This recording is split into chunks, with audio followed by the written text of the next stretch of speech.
Bonjour à tous.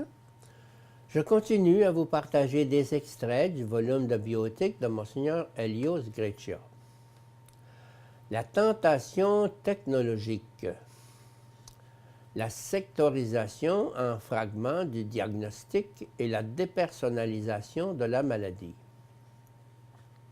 La technologie peut devenir une mentalité et une culture, et ainsi une sorte de réductionnisme sui generis en médecine. L'impact sur la société.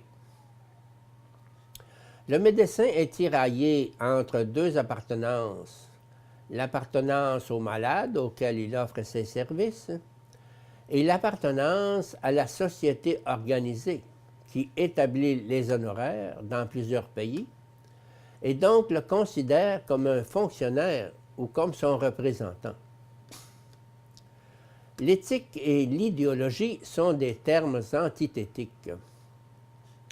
L'idéologie se réfère à la volonté de pouvoir et à l'efficacité du projet. L'éthique se rapporte à la personne avec son bien global et sa vérité objective. Selon Nietzsche, l'idéologie se base sur le fait que le critère de la vérité se trouve dans l'augmentation de la volonté de pouvoir.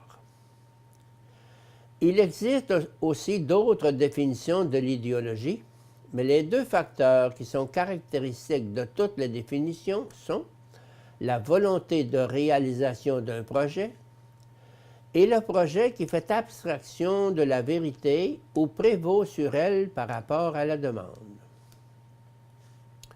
Selon la définition thomiste, la loi positive est ordinatio rationis ad bonum commune promulgata, une ordonnance de la raison promulguée en vue du bien commun.